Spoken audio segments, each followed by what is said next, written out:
Attack on Titan gave us many hints throughout the story, more than we've seen in any other manga. We've talked about foreshadowing in Attack on Titan on this channel before, but what were the moments that impressed readers the most? I'm sure you're curious. So this time, we'd like to share with you the moments that readers thought were the most impressive, based on a survey of over 60,000 Attack on Titan fans conducted through this channel. We'll introduce to you the readers' top 10 most impressive ways important moments were foreshadowed. Please be aware that this video contains spoilers to the final chapter of the manga. Number 10. The title of Volume 1, Chapter 1, To You in 2,000 Years.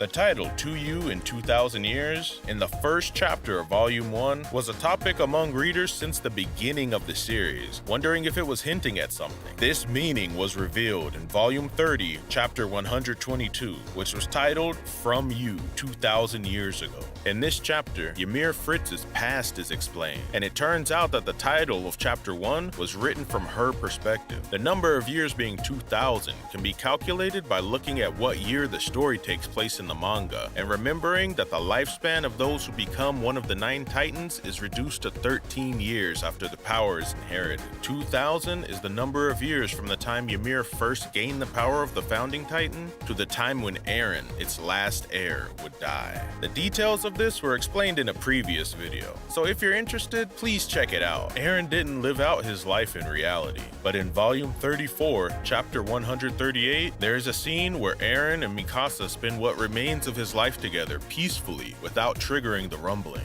Mikasa says, "See you later, Eren," as Eren dies, showing that he reached the end of his life in this other world. It's also revealed that Mikasa was the person that Ymir was waiting for in the last chapter, and there's a theory that the To You in 2,000 Years was directed at Mikasa, not Eren. The title can be understood in many different ways, depending on the reader's interpretation of it. Number 9. The truth behind Mikasa's headaches. Mikasa often suffered from headaches throughout the manga, and the reason for this remained a mystery even after the conclusion of Attack on Titan. More details were revealed after additional pages were added to the final version of the 34th volume, which released in June 2021. In these pages, Mikasa sees a vision of the founder Ymir and says, "It was you, the one who was always peeking into my mind." Mikasa's headaches turned out to be because Ymir was looking into Mikasa's mind. The first Titan, Ymir, was a slave bound by her love for King Fritz, and the only thing that released her was Mikasa's choice to kill Eren, whom she loved.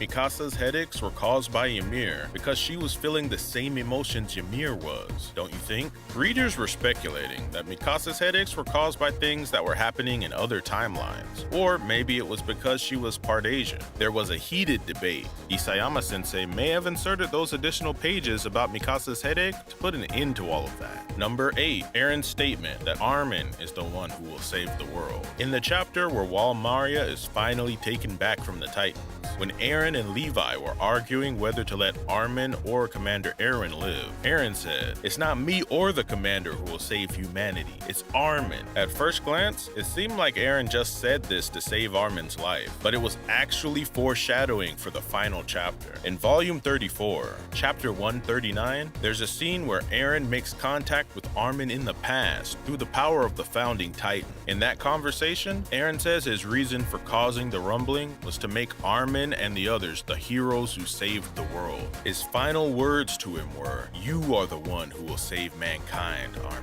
After remembering this, Armin told the survivors of the rumbling he was the one who killed Eren, and left his name in history as the one who saved the world. I doubt many people realize that Eren's words during the recapture of Wall Maria was hinting towards the ending of the final chapter. Number 7. The relationship between Sasha, Kaya, and Gabi. The relationship between Sasha, Kaya, and Gabi contained perhaps the most important message that Isayama-sensei wanted to convey to readers through Attack on Titan. In Volume 9, Chapter 36, Titans suddenly appeared inside Wall Rose, and Sasha, while trying to protect her hometown, rescues Kaya, who was unable to escape. Sasha was later shot and killed by Gabi, a Marleyan warrior, in Volume 26, Chapter 105, and Gabby was imprisoned on Paradis Island. Gabby outwitted the guards and succeeded in escaping from the prison, but she had nowhere to go. Then she's saved by Kaya. As a result, a complicated relationship was formed between Sasha, who saved Kaya, Gabby, who killed Sasha, and Kaya, who saved Gabby, her savior's killer. When Kaya finally learns that Gabby was the one who killed Sasha, she tries to kill Gabby, but Mikasa stops her. This relationship between the three could be a message from Isayama-sensei to the readers on how the cycle of hatred is formed and continues.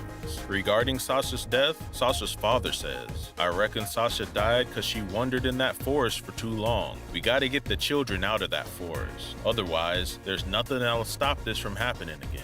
It's our responsibility as adults to bear the sins and hatreds of the past." It's hard to call this foreshadowing, but this was a very popular moment in the comments. Number 6, the numbered page in Chapter 1, 13. In Attack on Titan, the number 13 has special meanings. A person that inherits one of the 9 titans has their lifespan shortened to 13 years. This Curse of Ymir is just one example of this. The first time the number 13 appeared was in the 13th page of the first chapter. This is the only page in Attack on Titan where the page number is indicated, so it really stood out. Incidentally, if you look 2 pages later, you'll see the number 845, which was indicating the current year. If you put them side by side, it comes out to 13,845. When we checked page 45 of chapter 138 based on this number, we see Mikasa saying, "See you later, Eren," which matches the words on page 13 in chapter 1 of volume 1. This connection between the first and last chapters surprised many readers. Also, if you could read the original manga online on Magapoke, after the release of the final chapter, where all the Titan powers disappeared, the 13 on page 13 in volume 1 was removed. Rumors say this was done to represent the end of the Curse of Ymir. When we checked that site, we found that the page number there was no longer indicated. Many people say the number was never displayed on that site to begin with, but if it was, it would be cool that they did that. Number 5, Eren's grave. For some reason, the tree Eren was sleeping under in the first chapter of Volume 1 had a cross engraved on it. That cross is in the same place Eren's grave was built in chapter 139 of Volume 34. This means that Eren's death was foreshadowed from the very first chapter. If you go through Attack on Titan again and look for moments that were foreshadowed, it's surprising how many hints were laid out in chapter 1. Also, when we check the upside down characters on Eren's grave in chapter 139 of volume 34, it read, "My beloved, you will doze off here forever." This is probably because Eren almost fell asleep at the foot of this tree often as a child. But maybe it means Eren's consciousness can awaken in the future, similar to how the founder Ymir continued to exist even after her death.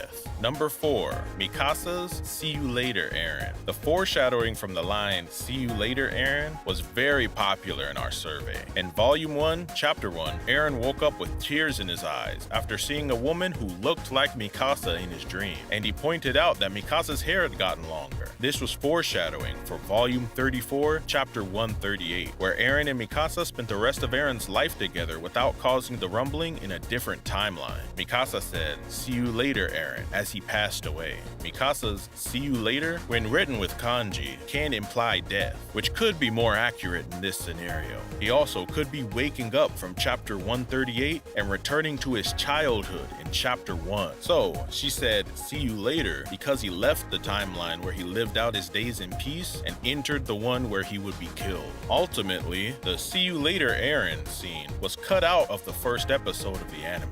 So there are rumors that the anime's ending might be different from the manga's. Part 3 of the final season of Attack on Titan's anime is scheduled to be released sometime in 2023, so let's look forward to the anime's conclusion. Number 3, the truth behind Carla's death. Eren vowed to rid the world of Titans after his mother was eaten by a Titan that invaded Shiganshina. However, in the final chapter, Eren reveals that he himself manipulated the Titan and sent it after his own mother. In Chapter 1, this abnormal titan actually tried to prey on Bertolt, the heir to the colossal titan. No one could have guessed that Eren was controlling the abnormal because he thought Armin wouldn't be able to inherit the colossal titan if Bertolt was eaten this early. It's possible that Eren was controlling all of the abnormal titans.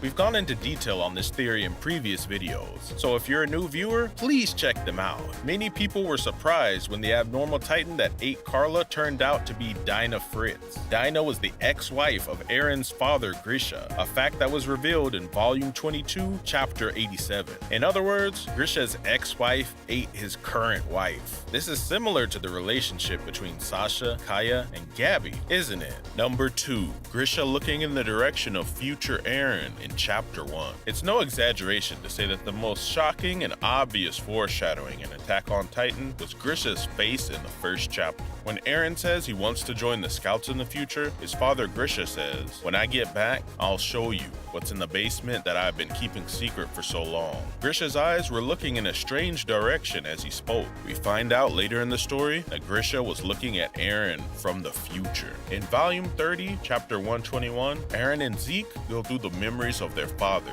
Grisha. Here, Eren reveals to Zeke the ability of the Attack Titan that he and his father had inherited. The Attack Titan allows one to see the memories of its future inheritors. So, Grisha, who saw the memories of Eren with his power, was indirectly able to see Eren. There's also a shadow of Eren and Zeke from the future in Chapter 12 of Volume 3, so it's likely that they had been in the background watching everything from the beginning of the series. It's hard to believe that Grisha speaking without looking at anyone was foreshadowing the abilities of the Attack Titan from the first chapter, but it's a typical example of hints that surprise us when we reread the story. Number 1. The title, Attack on Titan. The hint that gained the most popularity this time was the title of the story, Attack on Titan. When the series first began, it was thought that the Japanese title, Shingeki no Kyojin, might have been chosen because the Titans were advancing on the humans as enemies. But the English title, Attack on Titan, would mean the opposite. Many people may have thought that the title wasn't properly translated. However, later in the story, we learn that the Titan inherited by the main character, Eren, is the Attack Titan, which, in Japanese, is Shingeki no Kyojin, so the title represented Eren himself. The English title would then be The Attack Titan, which is a lot more obvious. So Attack on Titan was probably used to keep his power a secret. Furthermore, if you take the English title as it's written, Attack on Titan, it could be hinting at a scene near the end of the series. Members of the Scouts are literally on Eren, who's transformed into the Founding Titan, attacking him. When you think about it after the conclusion of the story, you realize the titles chosen have many meanings, and can once again appreciate how great this series was. That's all for this ranking, but there were still many more hints given throughout Attack on Titan. Please feel free to comment and let us know which were your favorites.